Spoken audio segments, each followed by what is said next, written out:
నిర్లక్ష్యంగా నడిపారా అనేటువంటిది కష్టమవుతా ఉంది. చాలా స్పష్టమవుతా ఉంది. రీసెంట్‌గా జరిగినటువంటి యాక్సిడెంట్‌లో కూడా చిన్నపాటి గాయాలతో ఆమె బయటపడ్డారు. మేడారం జాతరకు వెళ్లొస్తున్నటువంటి సందర్భంలో. మళ్ళీ ఇప్పుడు వెంటనే యాక్సిడెంట్ జరగడం. కేవలం ఒక 10-15 రోజుల వ్యవధిలోనే ఈ ఘటన చోటు చేసుకోవడం పైన ప్రస్తుతం తీవ్ర దిగ్భ్రాంతికి వ్యక్తం చేస్తా ఉన్నారు. దీనికి సంబంధించి ప్రస్తుతం బీఆర్ఎస్ పార్టీ శ్రేణులు అక్కడికి వెళ్లే ప్రయత్నం చేస్తా ఉన్నారు. ఏం జరిగింది? ఏంది? అనేటువంటి విషయం పైన ఒక్కసారి డీటెయిల్స్‌లోకి వెళ్దాం. ఆమెకు ఆమె గతంలో జరిగినటువంటి ప్రమాదాలను తెలుసుకునే ప్రయత్నం చేద్దాం. కంటోన్మెంట్ ఎమ్మెల్యే లాస్య నందిత మృతికి సంబంధించినటువంటి ఆహ్, లిఫ్ట్‌లో ఇరుక్కొని తొలి ప్రమాదం నుండి ఒకసారి బయటపడి ఆమె బయటకొచ్చారు. ఒకసారి లిఫ్ట్‌లో ఇరుక్కోవడం జరిగింది. కొన్ని గంటల వ్యవధి వరకు ఆమె లిఫ్ట్‌లో ఇరుక్కున్నారు. తర్వాత రీసెంట్‌గా నల్గొండ బహిరంగ సభకు వెళ్ళొస్తూ రెండోసారి ప్రమాదానికి గురైనటువంటి పరిస్థితి ఉంది. రెండోసారి మొన్న రీసెంట్‌గా కేసీఆర్ ఏదైతే సభ నిర్వహించారో నల్గొండలో కేఆర్ఎంబీకి సంబంధించినటువంటి సభ నిర్వహించారో, ఆ సభకు వెళ్లి వస్తూ లాస్యానందిత ప్రమాదానికి గురి కావడంతో ఇంటికి వెళ్లి పరామర్శించారు. మాజీ మంత్రి, working president KTR, Sircilla MLA. తర్వాత మూడవసారి ఓఆర్ఆర్ ప్రమాదంలో ఈ గండాన్ని గట్టెక్కలేకపోయారు. యువ ఎమ్మెల్యే అక్కడ చనిపోయినటువంటి పరిస్థితి ఉంది. ఈ జరిగినటువంటి ఈ తీవ్రమైనటువంటి యాక్సిడెంట్‌లో డ్రైవర్ తప్పిదం ప్రకారం జరిగినటువంటి ప్రమాదంలో ఆమె చనిపోయినటువంటి పరిస్థితి ఉంది. కాకపోతే లాస్యానందిత డ్రైవర్‌ను చేంజ్ చేయలేకపోయారు. మొన్న రీసెంట్‌గా నల్గొండకెళ్ళి వస్తున్నటువంటి సందర్భంలో జరిగిన ప్రమాదం తర్వాత కూడా ఆమె అలర్ట్ కాలేకపోయారు. అదే డ్రైవర్‌ని కంటిన్యూ చేశారు. సో, అయినా కనీసం ఆయన నెమ్మదిగా నడపలేనటువంటి సిట్యుయేషన్ ఉంది అనేటువంటిది వార్తలు వినిపిస్తా ఉన్నాయి. ప్రస్తుతానికి ఆమె ప్రమాదంలో మృతి చెందారు. బ్యాక్ సీట్‌లో కూర్చున్నారు లాస్యానందిత. సో, సీట్ బెల్ట్ కూడా పెట్టుకోలేనటువంటి సిట్యుయేషన్. ముందు భాగంలో ఉన్నప్పటికి కూడా ప్రమాదం తీవ్రత చాలా ఎక్కువగానే ఉంది. కానీ బ్యాక్ సీట్‌లో కూర్చోవడం, సీట్ బెల్ట్ పెట్టుకోకపోవడం ఇవన్నీ కూడా ప్రధాన కారణంగా కనిపిస్తా ఉంది. విజువల్స్ చూస్తా ఉంటే.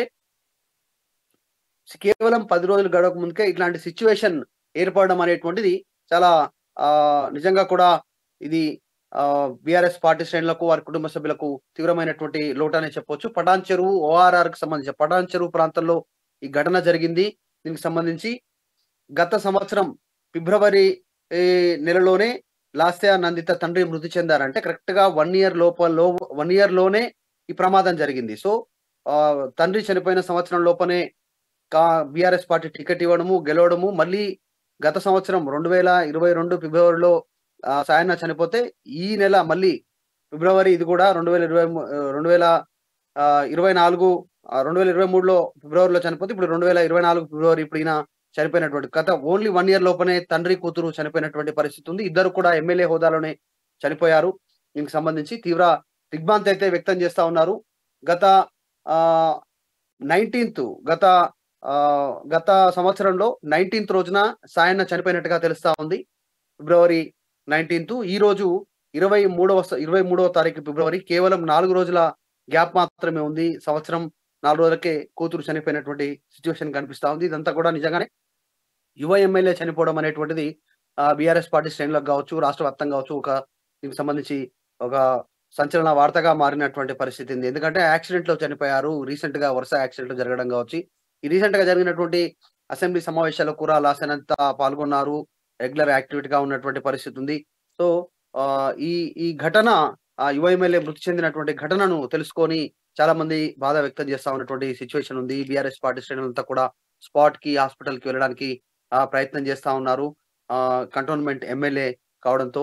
సో, ఈ అంశం ప్రస్తుతం తీవ్రంగా వైరల్ అవుతా ఉంది. ఈ ఘటనను ఎవరు జీర్ణించుకోలేని పరిస్థితి. ముఖ్యంగా కుటుంబ సభ్యుల్లో ఇద్దరు ఎమ్మెల్యేగా ఉన్నప్పుడే మృతి చెందడము, ఇద్దరు కూడా తండ్రి, కూతురు అనేటువంటి వార్త కుటుంబ సభ్యుల్లో తీవ్రమైనటువంటి ఆవేదన కలిగిస్తా ఉన్నటువంటి సిట్యుయేషన్ కల్పిస్తా ఉంది. ఈ ఘటనకు సంబంధించి. సో, బీఆర్ఎస్ పార్టీకి సంబంధించినటువంటి నేతలంతా కూడా అక్కడికి వెళ్ళే ప్రయత్నం చేస్తా ఉన్నారు. ప్రస్తుతం ఆమెను పటాన్ చెరువు ఆసుపత్రిలో ఆమె మృతదేహం ఉంచినట్టుగా ఏరియా ఆసుపత్రికి మృతదేహాన్ని తరలించినట్టుగా తెలుస్తా ఉంది. అటు నుంచి స్పాట్ నుంచి తరలిస్తా ఉన్నారు. నేరుగా పటాన్ చెరువు ఓఆర్ఆర్ రోడ్ నుంచి ఆసుపత్రికి తరలిస్తా ఉన్నారు. ఒక్క నిమిషం. ఒక్కసారి ఫోటో ఫుల్ ఎత్తు కాదు. ఎట్లా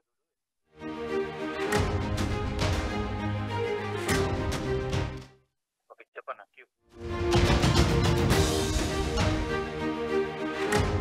ఆమె ప్రయాణించినటువంటి కారుకు సంబంధించినటువంటి విజువల్స్ చూస్తున్నాం. ఎస్యూవీ కారు ఆహ్, ఎంత దారుణంగా తుక్కుగా మారిపోయింది అనేటువంటిది. ఫ్రంట్ సైడ్ పక్కన రేలింగ్ ఏదైతే ఉందో ఆ రేలింగ్ ని గుద్దుకోవడంతో ఆ రేలింగ్ రేలింగ్ గుద్దుకోవడంతో ముందు ఉన్నటువంటి భాగం అంతా కూడా బానెట్ అంటారా, ముందు ఉన్నటువంటి ఇంజిన్ ప్రాంతం ఉన్నటువంటి ప్రాంతం అంతా కూడా ముందుకు వచ్చినటువంటి పరిస్థితి ఉంది. అదంతా కూడా ఒకవేళ ముందు సీట్‌లో కూర్చున్నా కూడా ఆహ్, ప్రమాద తీవ్రత చాలా ఎక్కువగానే ఉంది. ఎందుకంటే ఎయిర్ బ్యాగ్స్ ఓపెన్ అయ్యేటువంటి సిట్యుయేషన్ ఉన్నప్పుడు కూడా అంత తీవ్రమైనటువంటి ప్రమాదం జరిగినటువంటి పరిస్థితి ఉంది. ఆమె బ్యాక్ సీట్‌లో కూర్చున్నటువంటి పరిస్థితి. కారైతే ఒక్కసారిగా పూర్తిగా తుక్కుగా మారిపోయినటువంటి పరిస్థితి ఉంది. పోలీసులు ఆ విజువల్స్ తరలిస్తున్నటువంటి విజువల్స్, ఆ ఫోటోలు ఆర్‌టీవీ స్క్రీన్ పైన ఎక్స్‌క్లూజివ్‌గా చూస్తా ఉన్నాం మనం సిట్యుయేషన్‌కి సంబంధించి.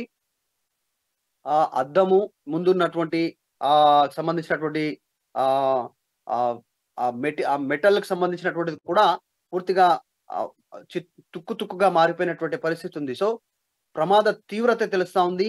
ఎంత స్పీడ్‌లో ఆ రైలింగ్‌ని పటాన్ చెరువు ఓఆర్ఆర్ ప్రాంతంలో ఎంత స్పీడ్‌లో వీళ్ళు ఆహ్, యాక్సిడెంట్‌లో భాగంగా గుద్దారు అనేటువంటిది తెలుస్తా ఉంది. డ్రైవర్ ఎంత నిద్రమత్తులోనో, నిర్లక్ష్యంగానో జరపడంతో అంత స్పీడ్‌లో గుద్దుకోవడంతో ఈ ప్రమాదంలో ఆమె అక్కడికక్కడే మృతి చెందారు. యువ ఎమ్మెల్యే లాస్య నందిత. ప్రస్తుతం ఆమె మృతదేహాన్ని తరలిస్తా ఉన్నారు. కారు కారు విజువల్స్ చూస్తేనే అర్థమవుతుంది. ప్రమాద తీవ్రత ఎంత పెద్దగా ఉంది అనేటువంటిది. ఘటనా స్థలంలోనే అక్కడికక్కడే ఆమె మృతి చెందినటువంటి సిట్యుయేషన్ కనిపిస్తా ఉంది. సో, కాబట్టి ఈ దాదాపు స్పీడ్ కూడా 140, 140 స్పీడ్‌లో ఉన్నట్టుగా ప్రస్తుతం తెలుస్తా ఉంది. 140 స్పీడ్‌లో అంత స్పీడంగా వెళ్ళడంతోనే ఆమె చనిపోయినట్టుగా ఆహ్, తెలుస్తా ఉంది. ఎ ఎక్సెల్ ఆహ్, ఎక్సెల్ 6 వాహనంగా చెప్తా ఉన్నారు. దీనికి సంబంధించి అదంత పెద్దగా సేఫ్ వాహనం కాదు అనేటువంటిది కూడా గతంలో దీని గురించి చర్చ జరిగింది. సో, ఈ ఘటనకు సంబంధించి ఒక తీవ్ర ఆహ్, ఆవేదన వ్యక్తం చేస్తా ఉన్నారు కుటుంబ సభ్యులు. తర్వాత బీఆర్ఎస్ పార్టీకి సంబంధించినటువంటి శ్రేణులు. విజువల్స్ కూడా చూడొచ్చు మనం. ఆ వాహనాన్ని పోలీసు సంబంధించినటువంటి సిబ్బంది తరలిస్తా ఉన్నారు. తరలించడానికి ప్రయత్నం చేస్తా ఉన్నారు. అక్కడి నుంచి నేరుగా ఇది ఘటనకు సంబంధించి ప్రస్తుతం బీఆర్ఎస్ పార్టీ శ్రేణులు ఆసుపత్రికి వెళ్తా ఉన్నారు. ఆహ్, ఈ ఈ మధ్య కాలంలోనే ఆమె ఎన్నికయ్యారు. కంటోన్మెంట్‌కి సంబంధించినటువంటి స్థానం నుంచి. చాలా మంది పోటీలో ఉన్నప్పటికీ కూడా ఆమె వారి సాయన్న గతంలో ఎమ్మెల్యేగా మృతి చెందినటువంటి నేపథ్యంలో ఆ సింపతిలో కావచ్చు, ఆయన చేసినటువంటి సేవల విషయంలో కావచ్చు, ఇవన్నీ కూడా కుటుంబ సభ్యులకి టికెట్ ఇవ్వడంతో వారికున్న మంచి పేరుతో ఆమెనే మళ్ళీ ఎమ్మెల్యేగా కంటోన్మెంట్ ప్రజలు ఎన్నుకున్నటువంటి పరిస్థితి. యువకురాలు చాలా చిన్న వయసులోనే ఎమ్మెల్యే కావడంతో భవిష్యత్తు ఉంటుంది, రాజకీయ భవిష్యత్తు ఉంటుంది అనేటువంటి చర్చ కూడా జరిగింది. కానీ అంతలోనే ఆమె తండ్రి మృతి చెందినటువంటి కొన్ని రోజులకే కేవలం సంవత్సరం 1 ఇయర్ కాల వ్యవధిలోనే లాస్ట్ ఇయర్ ఫిబ్రవరి నెలలోనే సాయన్న మృతి చెందితే ఎమ్మెల్యేగానే బీఆర్ఎస్ ఎమ్మెల్యేగానే ఇప్పుడు ఈమె ఎమ్మెల్యేగా ఎన్నికైన తర్వాత కేవలం ఒక 1 ఇయర్ 4 రోజులకే కేవలం సంవత్సరం 4 రోజులకే ఆమె మృతి చెందింది. 2023 ఫిబ్రవరి 19న సాయన్న మృతి చెందితే 2024 ఫిబ్రవరి 23న ఇప్పుడు లాస్యానందిత యాక్సిడెంట్‌లో అకాల మృతికి ఆమె చేరుకున్నటువంటి పరిస్థితి ఉంది. సో, ఈ ఇన్సిడెంట్‌కి సంబంధించి ప్రస్తుతం చర్చ అయితే కొనసాగుతా ఉంది. దీనికైతే ప్రస్తుతానికి అతివేగమే కారణము అనేటువంటిది పోలీసులు ప్రాథమికంగా గుర్తించినట్టుగా తెలుస్తా ఉంది. దీనికి నిద్రమత్తే కారణం అనేటువంటిది తెలుస్తా ఉంది. నిద్రమత్తు కారణంగానే ప్రమాదంలో లాస్యానందిత కారు డ్రైవర్ ఎవరైతే డ్రైవ్ చేశారో నిద్రమత్తులో ఏమరుపాటుతో ఒక్క సెకన్‌తో ఈ ప్రమాదం జరిగినట్టుగా తెలుస్తా ఉంది. ఓఆర్ఆర్ అనేటువంటిది వేగంగా ముందుకు వెళ్ళడానికే ఉన్నటువంటి రోడ్డు. కాకపోతే అతి వేగంతో వీళ్ళు ముందుకు వెళ్లారు. 140 స్పీడ్‌తో ముందుకు వెళ్ళినట్టుగా గుర్తించారు. కారు మొత్తం నుజ్జయింది. చాలా తుక్కుగా మారిపోయినటువంటి పరిస్థితి ఉంది. ఈ మధ్య కాలంలోనే 17,000 ఓట్ల మెజారిటీ తోటి గెలిచినటువంటి ఆమె కేవలం 33 సంవత్సరాల ఆమె వయసు. యువ ఎమ్మెల్యే. సో, ఆమె మృతి చెందినటువంటి వార్త బీఆర్ఎస్ పార్టీ శ్రేణుల్లో కావచ్చు, రాష్ట్ర వ్యాప్తంగా దీనికి సంబంధించి చాలా మందిని దిగ్భ్రాంతికి గురి చేసినటువంటి సిట్యుయేషన్ అయితే కనిపిస్తా ఉంది. డివైడర్ పక్కనే ఉన్నటువంటి చెప్తా ఉన్నాం కదా! పక్కనే ఉన్నటువంటి రైలింగ్ ఏదైతే మెటల్ రైలింగ్ డివైడర్‌ని ఢీకొట్టినటువంటి పరిస్థితి. అత్యంత వేగంగా ఢీకొట్టారు. ఎమ్మెల్యే లాస్యానందిత అక్కడికక్కడే స్పాట్‌లోనే మృతి చెందారు. ఆమె కారు డ్రైవర్ కూడా తీవ్రమైనటువంటి గాయాల పాలైనట్టుగా తెలుస్తా ఉంది. దాంతో పాటు ఉన్నటువంటి వాళ్ళు మధు యువ ఎమ్మెల్యే లాస్యానందిత మృతి నిజంగా బీఆర్ఎస్ పార్టీకి తీరని లోటుగా పార్టీ నేతలు చెప్తున్న పరిస్థితి. ప్రస్తుతం లాస్యానందిత మృతదేహాన్ని ఎక్కడికి తరలించారు? దీనికి సంబంధించి మిగతా కార్యక్రమాలు ఎప్పుడు జరగబోతున్నాయి? లాస్యానంత మృతదేహాన్ని పటాన్ చెరువులో ఉన్నటువంటి ఏరియా ప్రభుత్వ ఆసుపత్రికి తరలిస్తా ఉన్నారు. అటు నుంచి స్పాట్ నుంచి నేరుగా కొద్దిమంది పోలీస్ సిబ్బంది, తర్వాత ట్రాఫిక్ సిబ్బంది, కొద్దిమంది బీఆర్ఎస్ సంబంధించినటువంటి పార్టీకి సంబంధించినటువంటి నాయకులు, స్థానికులు చేరుకోవడం జరిగింది. అటు నుంచి నేరుగా ఆ పటాన్ చెరువు ఏరియా ఆసుపత్రికి తరలిస్తా ఉన్నటువంటి పరిస్థితి ఉంది. అయితే రాము ఇక్కడ ఈ విషాద ఘటనకు సంబంధించినటువంటి విషయంలో కేవలం 1 year లోపనే తండ్రి కూతుర్లు మరణించినటువంటి పరిస్థితి ఉంది. 1 year లాస్ట్ ఇయర్ 2023 ఫిబ్రవరి 19 సాయంత్రం మృతి చెందితే ఎమ్మెల్యే గానీ, బీఆర్ఎస్ పార్టీ ఎమ్మెల్యే గానీ, ఇప్పుడు ఈమె బీఆర్ఎస్ పార్టీ ఎమ్మెల్యే గానీ ఎన్నికైన తర్వాత కేవలం లాస్ట్ ఇయర్ ఆయన ఫిబ్రవరిలో మృతి చెందితే ఈ ఇయర్ ఫిబ్రవరిలో ఈమె చనిపోయినటువంటి ఘటన, ప్రమాదంలో చనిపోయినటువంటి ఘటన చాలా కుటుంబ సభ్యుల్ని శోకసంద్రంలో ముంచిందని చెప్పుకోవచ్చు. ఎందుకంటే ఆయన అనారోగ్య రీత్యా వల్ల చనిపోతే కూతురు మాత్రం యాక్సిడెంట్ లో చనిపోవడం, అది కూడా వరుస యాక్సిడెంట్లు. ఒకసారి లిఫ్ట్ లో ఇరుక్కోవడం కావచ్చు, రీసెంట్ గా నల్గొండ వెళ్లి తిరిగి వస్తున్నటువంటి పార్టీ సమావేశానికి తిరిగి వస్తున్న సందర్భంలో ఒక యాక్సిడెంట్ జరగడము, అది జరిగిన 10 రోజుల వ్యవధిలోనే మళ్ళీ ఈ యాక్సిడెంట్ లో ఆమె మృతి చెందడము, అదే ఘటనలో యాక్సిడెంట్ లో కుటుంబ సభ్యులంతా కూడా తీవ్ర ఆవేదన వ్యక్తం చేస్తా ఉన్నారు. ఒక్కసారిగా బీఆర్ఎస్ పార్టీ శ్రేణులు షాక్ గురైనటువంటి సిచ్యువేషన్ కనిపిస్తా ఉంది. ఏం జరిగిందో తెలియనటువంటి పరిస్థితి ఉంది. మొత్తం ఈ ఘటనకు సంబంధించి అతివేగమే దీనికి కారణం అని చెప్తా ఉన్నారు. 140 పైగా స్పీడ్ లో ఉన్నట్టుగా భావిస్తా ఉన్నారు. దీనికి సంబంధించి ఈ అతివేగము నిద్రలో ఏమరపాటుతో ఒక్క సెకండ్ లో జరిగినటువంటి యాక్సిడెంట్ గా చెప్తా ఉన్నారు. రోడ్ లో ఓఆర్ఆర్ లో స్పీడ్ గా వెళ్తున్నటువంటి కారు ఒక్క సెకండ్ లో పక్కకి లెఫ్ట్ వైపు రావడము, నిద్రమత్తులో పక్కనే ఉన్నటువంటి మెటల్ రేలింగ్ ఏదైతే ఉందో దాన్ని గుద్దుకోవడంతో కారు మొత్తం నుజ్జు అయింది. మొత్తం తుక్కుగా మారిపోయినటువంటి పరిస్థితి. కార్ విజువల్స్ మనం చూస్తా ఉన్నాం స్క్రీన్ పైన పూర్తిగా. రైట్ మధు, అంటే లాస్య నందిత ఓఆర్ఆర్ మార్గంలో ఎందుకు ప్రయాణిస్తుంది? ఎటువైపు వెళ్తుంది, ఎటువైపు వస్తుంది? అసలు ప్రమాదానికి ప్రాథమికంగా ఏమని నిర్ధారించారు? పూర్తిగా డ్రైవర్ నిద్రమత్తు లేదా నిర్లక్ష్యమే కారణంగా భావిస్తున్నారా, లేదంటే అతివేగంగా చెప్తున్నారా? అసలు తను ఆ రూట్లో ఎందుకు ప్రయాణిస్తోంది?